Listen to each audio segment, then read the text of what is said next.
Welcome to Your Brand Amplified, the podcast where we interview marketers, publicists, and brands to learn their stories, what makes them tick, and tips and tricks that make a difference. I'm Annika Jackson on Your Brand Amplified, here with Dora 2, aka DoraSpectacular. Thank you so much for being here today. And you're spectacular too. Thank you. Dora, you are from Dallas, Texas, and you're trying to bring a lot of positivity and goodness into other people's lives through your brand, DoraSpectacular. So we'd share us your journey to becoming DoraSpectacular. What happened when you were a child, and what did you do to be the spectacular person and sprinkling everybody with how spectacular they are? Okay, well, I'll just tell you this. It's not easy growing up Asian, especially in America, because there's such a cultural divide. And my parents grew up in a very hard culture. There was inequality. There were no child psychology videos. There was no Wild Spring Break for them. And they were shaped by a lot of discipline. So they brought up my two brothers and myself. It was intense. It was intense. And it was also heartbreaking because my father favored my two brothers. In that I was heartbroken. It was very hard. A girl looks to her father. Right. You know, our father figures are so important. And I didn't realize how heartbroken I was. Yeah. I think in different cultures as well. I mean, my mom is from Asia, and coming over, there are a lot of things that you don't talk about. And there's just also a lot of ways of doing things differently in other cultures than in the United States. Did your parents meet here in the United States? Yes, they did. My mother fled China as a young girl and grew up in Taiwan. And my father fled China. And they both met in Pittsburgh. My mother was my father's college student. They were in college. My dad taught college. And guess what my dad taught? What did he teach? Well, it wasn't English. It was engineering. Oh, wow. Okay. Yeah. You know, it's always engineering or accounting or math. Right. Yeah. So they grew up with a lot of pressure, grew up in the United States. Yeah. Then you said you have two brothers. They were favored, which is also very culturally significant. I think so many cultures, boys versus girls are favored, are kind of looked to as the next generation and held in a different regard, which obviously is something that you felt. Yes, but in a way, my brothers were given more pressure. They were under more pressure than I was. Oh. At one point, my younger brother, he got this amazing opportunity to start up a basketball team in a major college. And my dad would only let him do it if he got his master's in engineering at the same time. So I don't know how he did it. I'm not going to ask how he did it, but he did it. So anyway, yeah. I think my younger brother went the other way and just brought his kids up to play sports. Oh, you know, interesting. Yeah. He took him out of a very good private boys' school here and put him in a public school so they could play sports. Really? So they made basketball and tennis, but they're both doing great. Yeah, they're both doing great. But what kind of pressure was put on you? If it wasn't the same kind of pressure, but you didn't feel as valued, were you expected also to go into math or engineering or something like that? Yes, I think so. Yes, definitely. That was something that my parents would have favored more because I went to a girls' school and then I went to SMU. But I ended up, because I was a lost soul and I really wish I could have done SMU again. But, that's the way it happened. But I kind of partied my way through school because I was a lost soul. I was hurting inside, and it turns out that I had in my mind that everybody else was so happy and great inside. But as I got older and then I saw my friends from amazing families, but they were hurting too. And I started to realize, when I started to get free, that a lot of people are hurting, and a lot of people are being held back in their lives. In some way. And I feel for that. Yeah. Well, you've experienced that. Can you talk a little bit about that? Your experience. What did you decide to major in university? Did you make that? I was a marketing major. But then when I got out of school, I was like, I love this whole thing about the arts and being free. And I was the last person I knew to own a cell phone because I was just like, no technology. But there is a part of technology that I really appreciate now. So I kind of went more toward the arts and creative side. Yeah. More. And you became a fashionista? Yes. Yes. So that was a natural progression. Yes. And that started when my friend in college, Blair, would talk about it was better to get quality over quantity. Mm-hmm. And I think I raided my brother's closets and started trends at SMU. I was just into it. Yes. I've always loved fashion. I would dream in fashion. Yes. It's really interesting how what I thought was my big obsession is really not my life purpose. Right. Well, let's talk about that, because I think that's a place where a lot of people find themselves.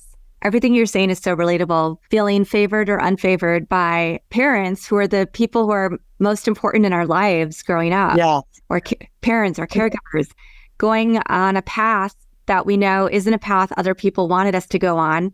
And that feeling of being lost and trying to figure out and find our own way. And all the lessons we learn doing that, right?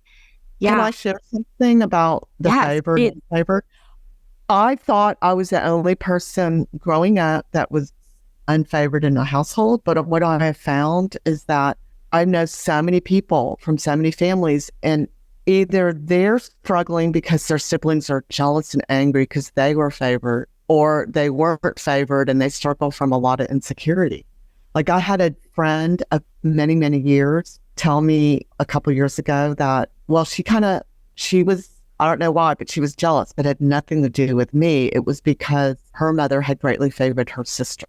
And she felt so insignificant by that. And it was a very deep wound. And I know, I just have, people will mention it. They will say it. They will say, they may come out and say one thing, but then they stop because they haven't really gotten to the heart of it, but they will comment about how they have problems with their siblings. They're angry with them, and it's so unfortunate. And I know that at one point I was really angry at my younger brother. Something happened and I got angry with him.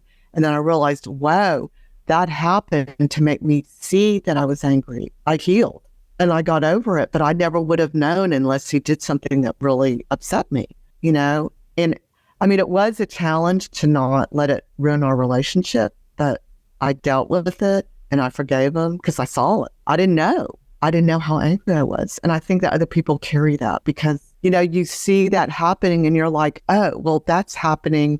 My father's or my mother's favoring my sister because something's wrong with me. We make an initial judgment about ourselves. That's the concept for the show we're doing. It's about going back and uplifting that initial negative reaction. Well, let's talk about that. Let's talk about uplifting. How did you turn from fashion, which you thought was your passion, into finding out that your purpose is something even deeper, right? And takes you further? That's such a great question. So I told you about my interviewing at Fashion Week. I would run around and chase people at New York Fashion Week and Paris Fashion Week. And that was never anything that I thought I would be doing, but it just kind of happened. It's like sometimes there's a path laid out and we just kind of follow along. So it just seemed like all the doors were opening there. And, in talking to these people, I'd always beforehand wanted to do something that had more substance. And these people would not answer. They would never answer. They didn't have time to answer with deeper thoughts or answer my deeper questions. Right. And I knew then that when COVID happened that I wanted to work on that. So we experimented, and Dr. Irvin Laszlo, he is a famous scientist, and he said he defines upshifting as the uplifting of one's perspective. Now, that does apply more toward a world perspective, but it also can apply to us internally. And I knew that once I started being so much more conscious of taking that initial negative reaction I had to things and changing it, literally, it was grounding me. And people that I knew were doing it, like on my team, and people were like going, wow, they could see a difference in themselves. And it's not that it makes life easier, because life's always going to be hard for most of us, but it puts you in a healthier place. And I had to initially uplift my perspective on myself from my childhood. Wow. I had to turn from thinking about myself in terms of what my dad thought of me, which was not as good as my brother's, to what God thought of me. I'm fearfully, wonderfully made. Yeah.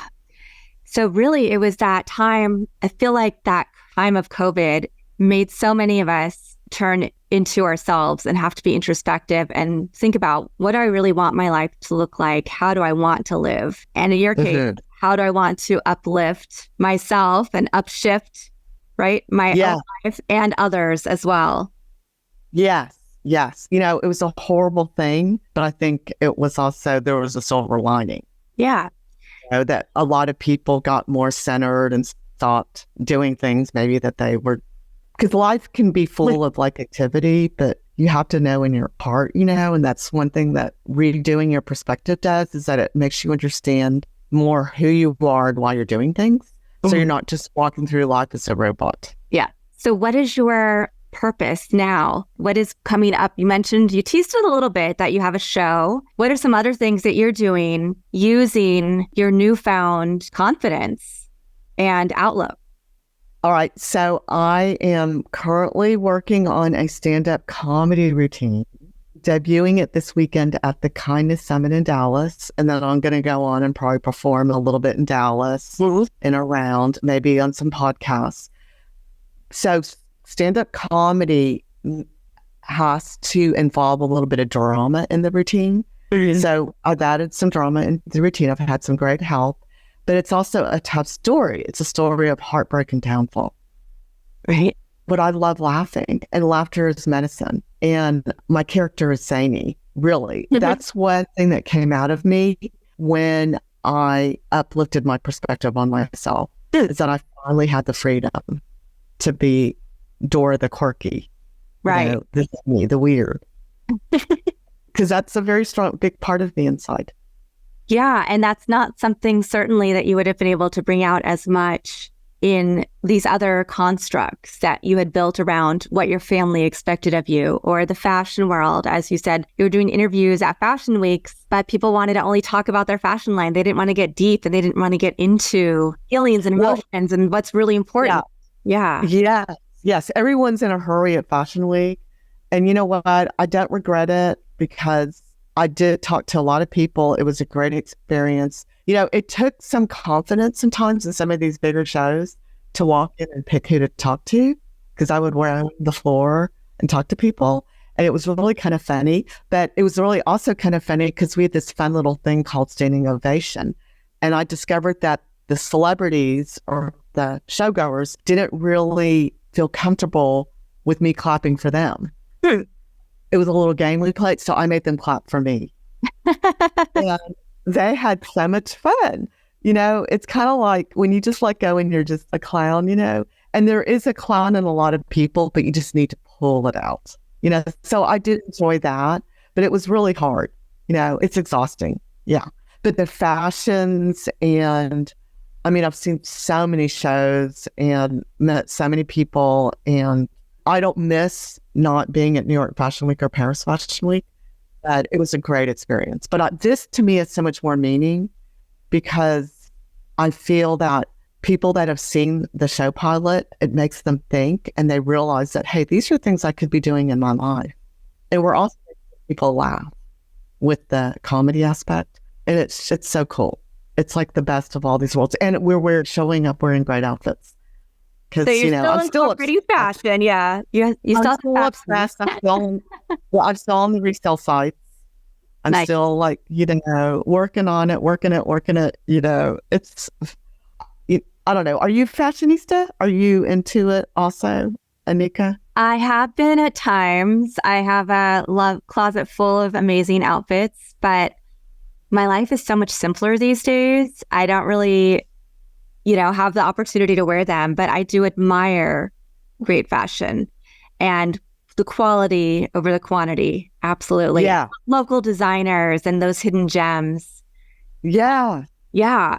And one thing I did want to ask you, do you feel like, even though you're not interested in going to fashion weeks and speaking and interviewing people there, do you feel like that helped you find your voice and tee up doing stand-up comedy?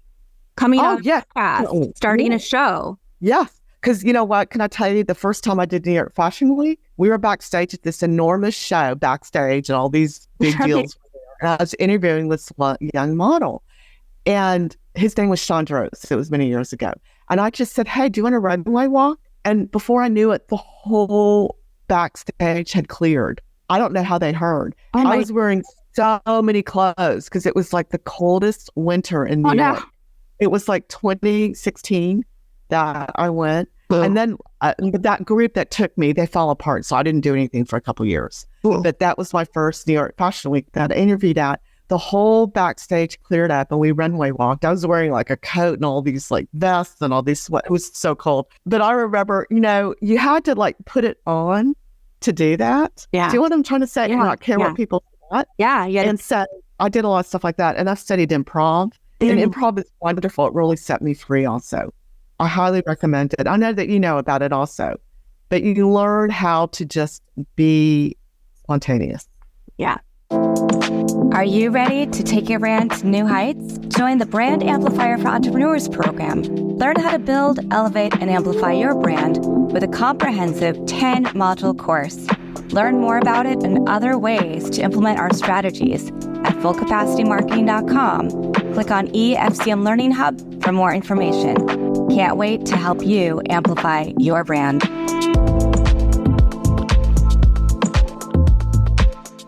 Well, explain DoraSpectacular. Was that persona part of the fashion persona, or is that part of what you developed as your next phase, the upshifting phase? It was a little long, so we cut it down, but it started out because I always wore glasses, and I usually wear them, but they're a little glary today. Yes. Okay.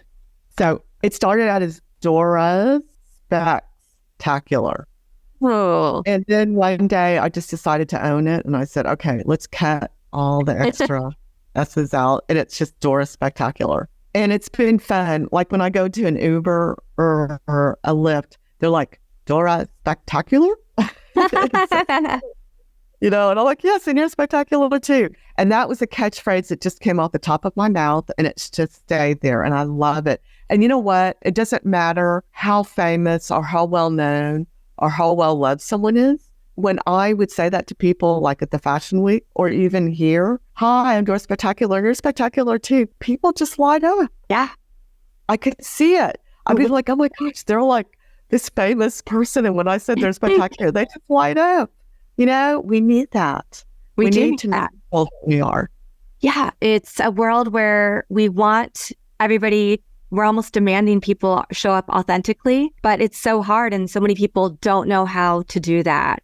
Like you said, there's barriers in front of them still that keep them from being able to be goofy, be spectacular, live in their full essence. So you talk through a little bit about what your show is going to look like. What is the name of the show? What are some of the things that you'll be doing in it?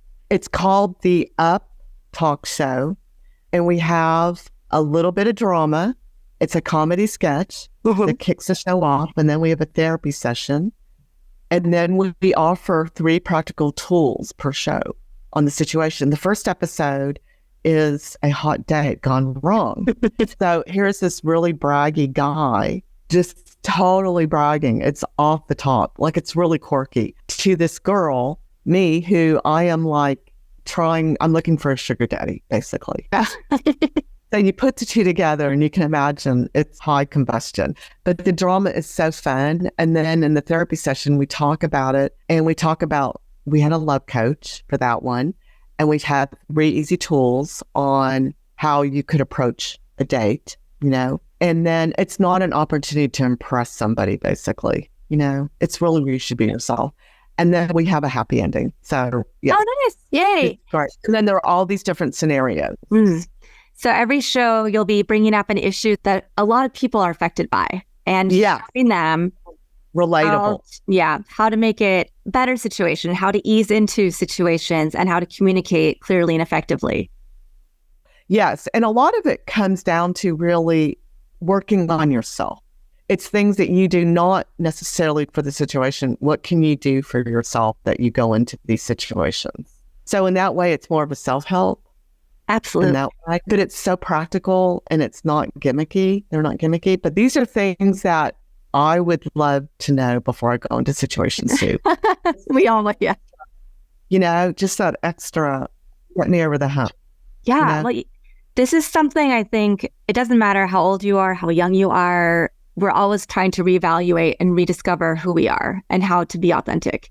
And I can say right now, everything you're saying resonates with me so much. When I went through my divorce and I'd been with my ex since I was in my early 20s, I had to learn to date again, but I had to learn that it wasn't about the other person necessarily, right? It was about, who do I want to date? How do I want to show up? How am I going to be authentic and myself? And so I love that that's the first example you give, is like these dating scenarios, but then you also go into other areas of people's lives that they really need to figure out how to show up authentically, how to upshift. And that you can do it with a sense of fun, right? These can be things that are heartbreaking, but you have to bring in positivity, bring in the light, bring in the lessons. Yes, and one of the things that I want to do just in my little stand-up, I'm not going to say little, let me upshift that in my stand-up routine. Okay, I'm just laughing. Would be to show that it doesn't matter like where you come from or what's been said to you, that you have the power to change that. Like, people will think, you know what, that's what my mom says, I'm stupid, or my dad says I'm stupid. My dad said I'll never amount to anything. I know people that tell me that. And it's like, those words are really powerful, but you do have the power. And, I always find your heavenly source, find your authority to tell you who you are and go by that. Change your old thinking. Forgive the person that did that to you. That's important too. Forgive, but then it's up to you to take that lie that you believed about yourself and change it and believe the good. That is so free. What is your relationship like with your family now? Have you been able to use these techniques to upshift those relationships? Okay, so both my parents have passed away, unfortunately, but my dad and I did make wonderful peace before he died. And I feel like God kept my dad alive until I was ready to fully forgive him. Because it's like, when I said, Dad, I love you, I didn't say it, Dad, I love you in spite of you doing this. It wasn't like that. Like, Dad, I love you. And he knew it. And I knew that he loved me too. And I knew that it was his crust, that thick Asian crust over him, that kept him from expressing the love. Because, he would let it down at times, and I could see, oh my gosh, he really does love me.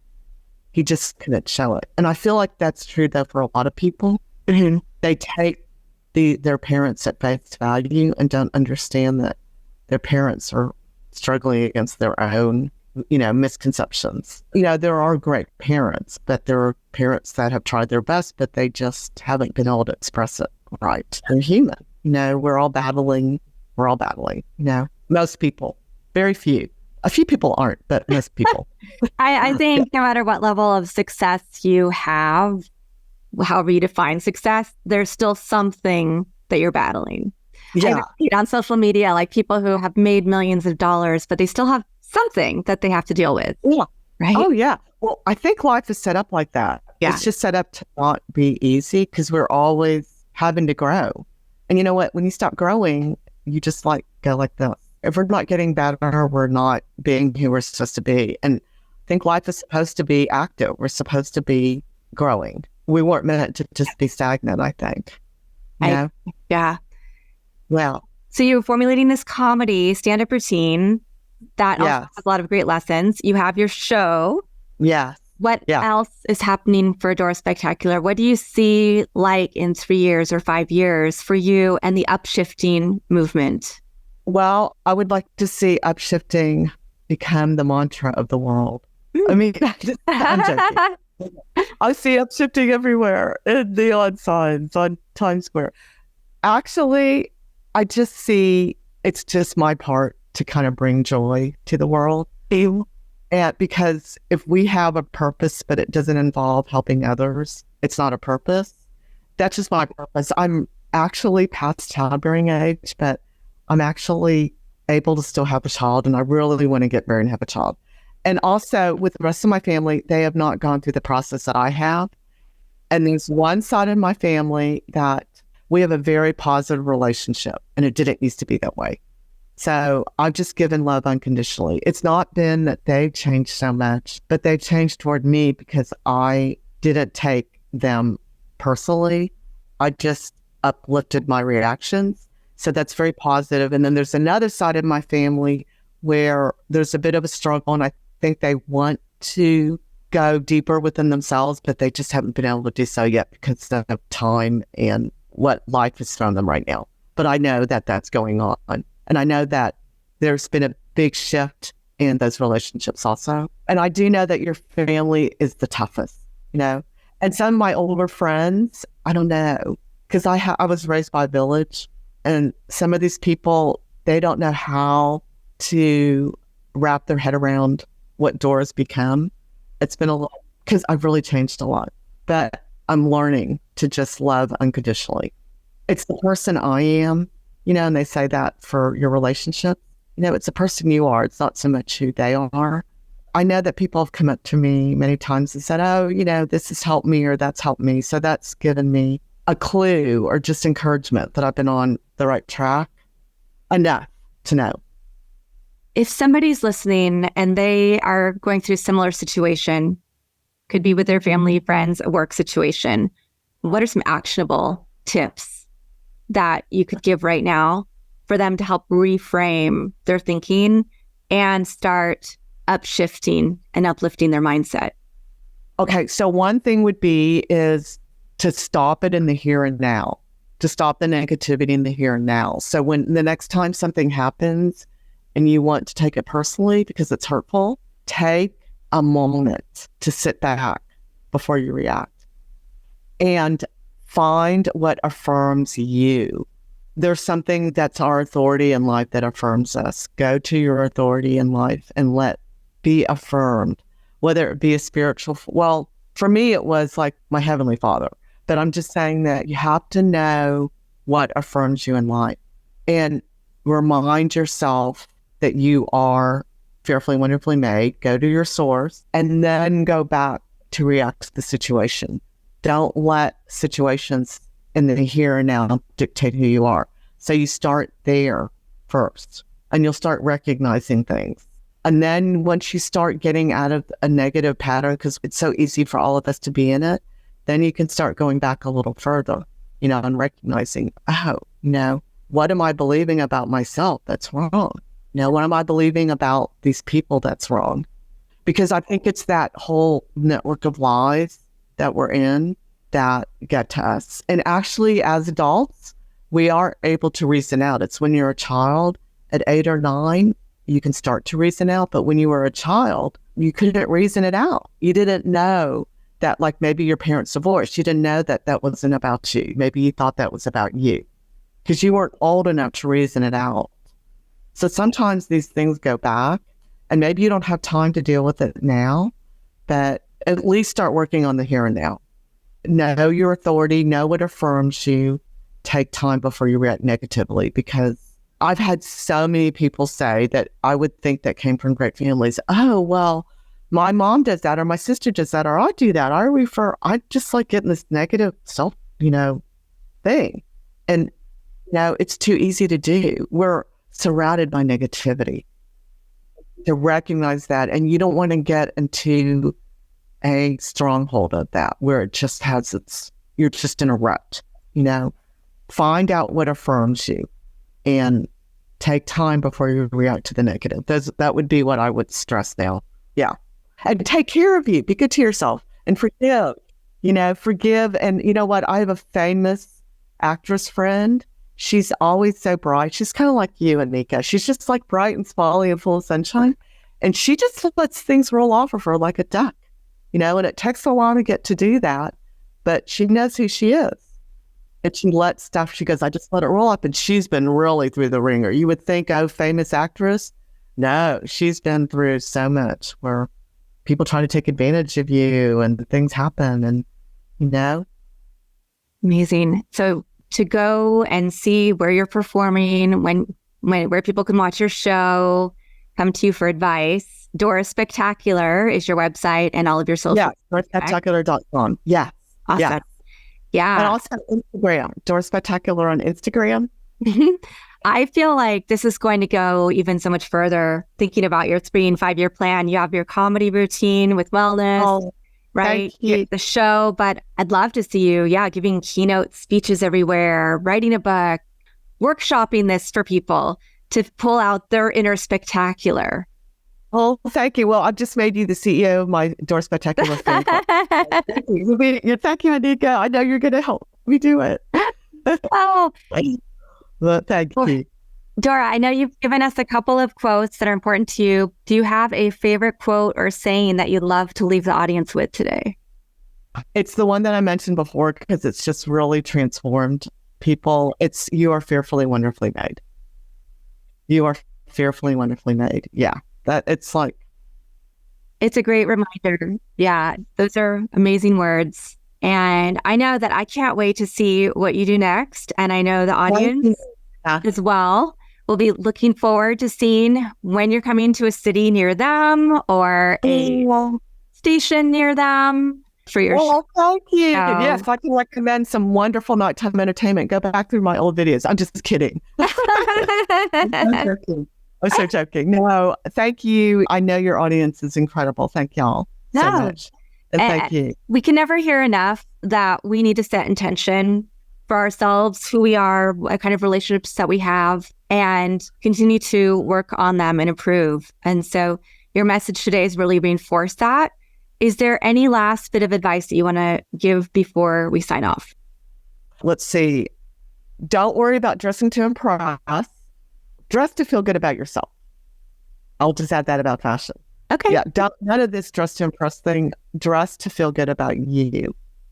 Fantastic. Dora, thank you so much. Thank you to our audience for listening to another episode of Your Brand Amplified. And I'll be back again in a few days with another amazing expert personality to give you some advice that you need to hear today. Want more?